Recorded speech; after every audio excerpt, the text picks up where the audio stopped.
Too wild, too advanced, too banned to survive. These were secret prototypes, track monsters, and radical concept cars that were banned, scrapped, or quietly buried by the company itself. Some were too fast, others were too weird, a few were downright dangerous.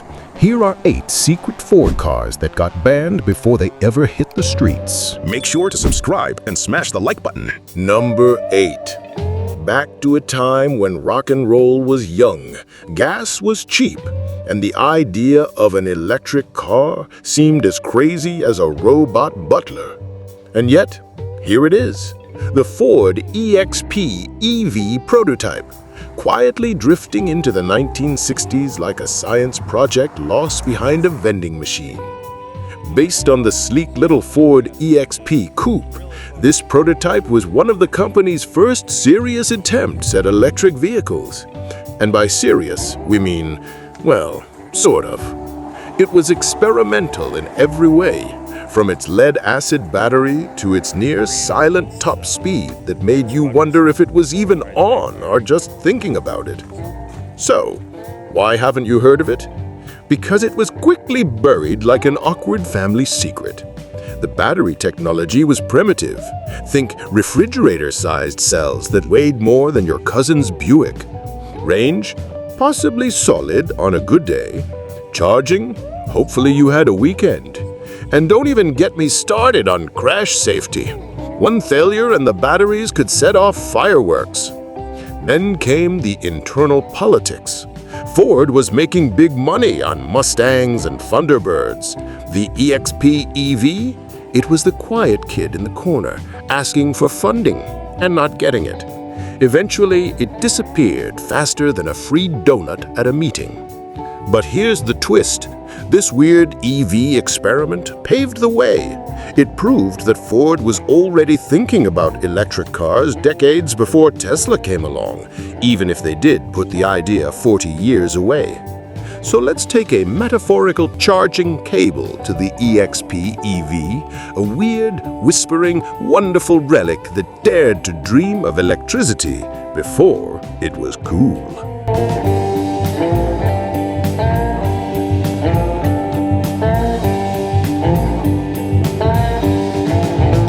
Number 7.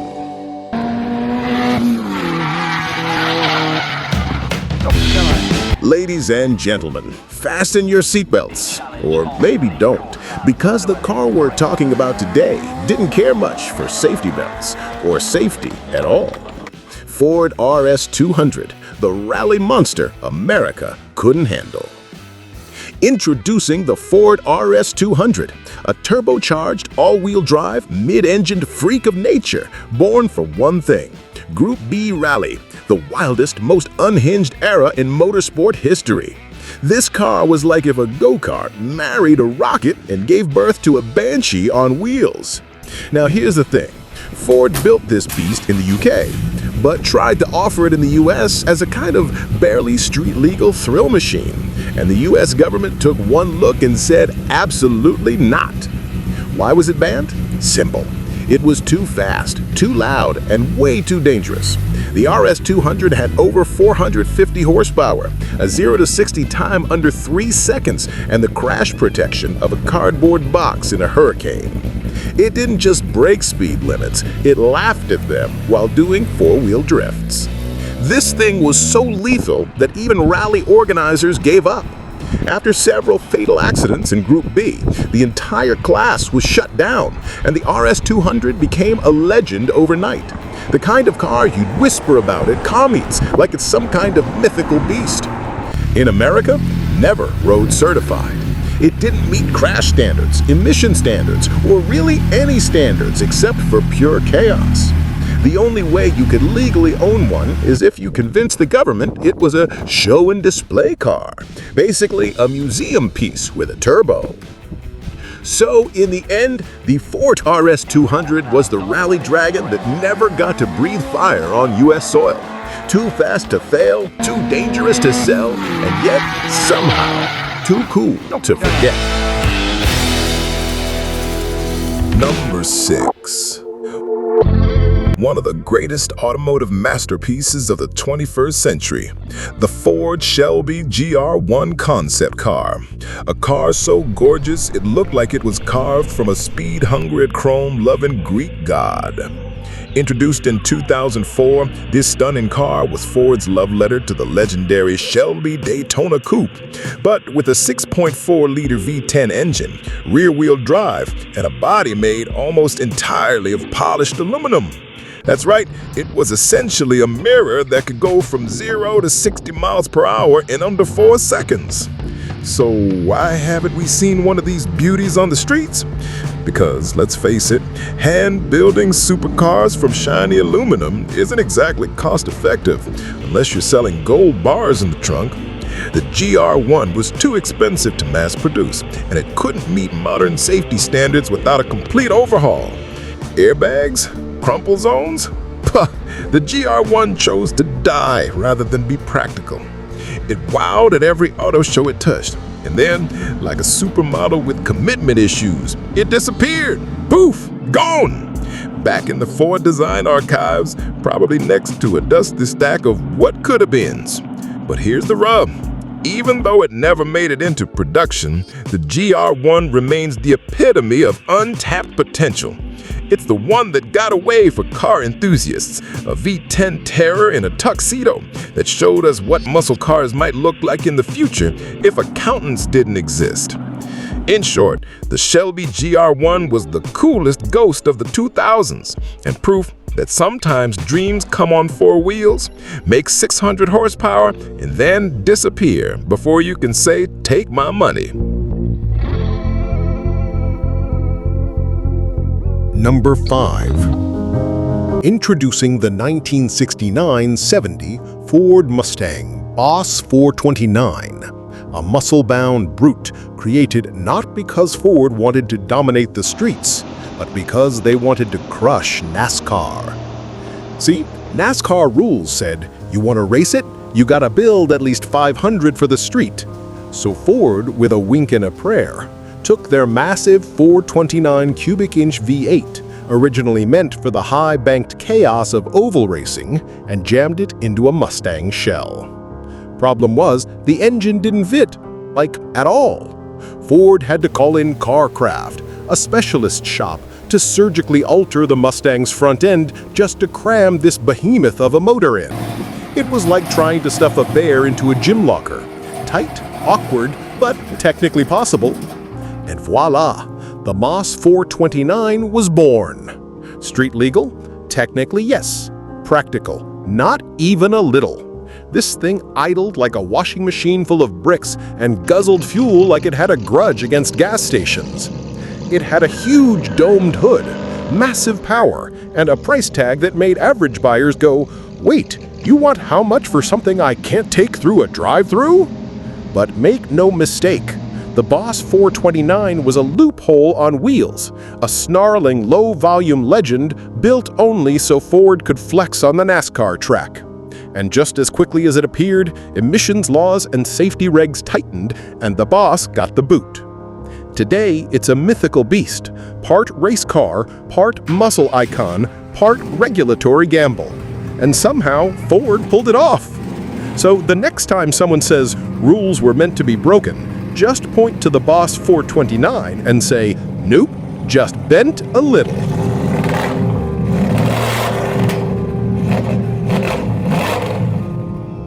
Number 4. Meet the 1958 Ford Nucleon, a concept car powered by, wait for it, a nuclear reactor. Yup, Ford seriously proposed a vehicle that would make Chernobyl look like a warm-up act. This was the 1950s, the atomic age, when people thought radiation was just spicy electricity and nuclear power could do anything. Cities? Powered. Submarines? Nuclear. Why not your daily driver? The idea behind the Nucleon was this: pop a mini reactor in the back, drive 5,000 miles without refueling, and never stop for gas again. Sounds great until you realize you're basically driving a small-scale nuclear bomb down Main Street next to a school bus. Why was it banned? Let's see. Radiation shielding, not included. Crash safety, hilarious. Nuclear containment, only in dreams. It never worked, never would, and never should. The nucleon was so far removed from practical reality that even science fiction writers were like, "Whoa, tone it down." In fact, the concept was so bonkers that Ford didn't even build a working prototype, just a static model, probably powered by the same kind of hope that fueled Cold War optimism and bad haircuts. So why does the nucleon matter? Because it's the perfect symbol of 1950s techno-madness, an era when we thought we could solve traffic, energy, and boredom with uranium. In short, the nucleon was the world's most dangerous drive-through order waiting to happen. Cool idea? Maybe. Terrifying in real life? Absolutely. Number 3. The 1996 Ford Indigo, a concept car so outrageous it makes modern supercars look like rental sedans. So what made it insane? For starters, it had open wheels, carbon fiber everything, and a 6.0-liter V12 engine that Ford basically built just to say, "See, we can do wild too." And it wasn't just a show pony. It actually worked. It moved. It screamed. It probably frightened small children and birds. Built using IndyCar tech, the Indigo featured a chassis straight out of a race car playbook. No roof, no doors, no windshield, no comfort. You didn't get in, you strapped yourself to it and hoped your fillings didn't rattle out. Now, why was it banned from the road? Because, unsurprisingly, there are rules. Minor things like crash safety, pedestrian protection, bumpers, mirrors, and, oh yeah, not turning into a blender if it touches a curb. The Indigo had 0 of those. Ford knew it would never pass street-legal standards, and honestly, that was the point. This was never meant for grocery runs. The Indigo was Ford's way of flexing, eroding what if, powered by dreams, V12s, and a total disregard for speed limits. So, if you ever wondered what happens when Ford throws out the rule book and just builds something for pure speed and chaos, the Indigo is your answer. Number 2. Mustang Mach-2 concept. A mid-engined Mustang. Yes, you heard that right. Back when everyone was busy stuffing big blocks under long hoods, Ford said, what if we flipped the whole thing around and went full Italian exotic? The Mach-2 wasn't just a sketch, it was a real running prototype, complete with a 289 V8 mounted behind the seats, sleek 2-seater styling, and a stance that screamed Ferrari fighter. It looked like a Mustang and a Ford GT40 had a beautiful, fast baby. So why was it canceled? Well, it came down to politics, ego, and a little thing called the Corvette. The Mustang was already printing money as a pony car icon. Dropping a mid-engine monster into showrooms might have messed up the brand, confused the market, and, worst of all, upstaged GM's precious Corvette, which Ford wasn't quite ready to do yet. And let's be honest, putting a mid-engine Mustang in dealerships in 1967 would have melted boomer minds. So instead of taking the risk, they shelved it. No production, no glory. Just one lonely prototype and a big what could have been for gearheads everywhere.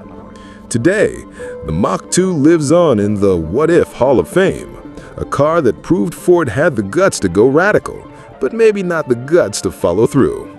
Still, it gave us a peek at an alternate universe where Mustangs could have hunted Ferraris.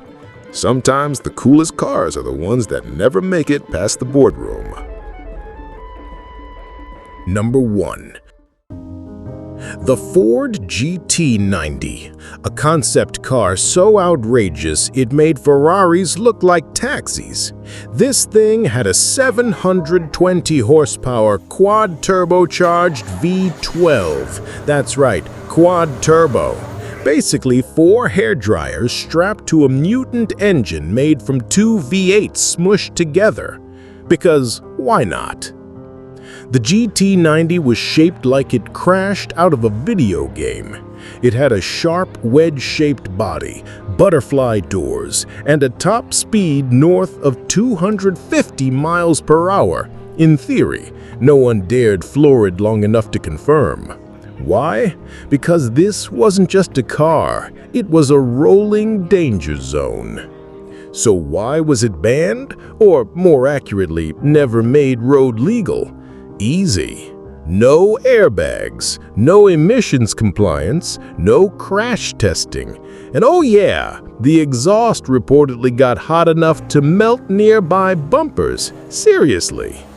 Ford wasn't trying to sell it, they were trying to make a statement. The GT90 was meant to scream, "We can still build the craziest car in the world when we feel like it." And scream it did. Then it vanished. Only one GT90 was ever built. It did the auto show circuit, appeared in a couple video games, then quietly retired to a life of myth and mystery. Thank you. And remember, if your car melts other cars, it probably won't pass emissions. Make sure to subscribe and smash the like button.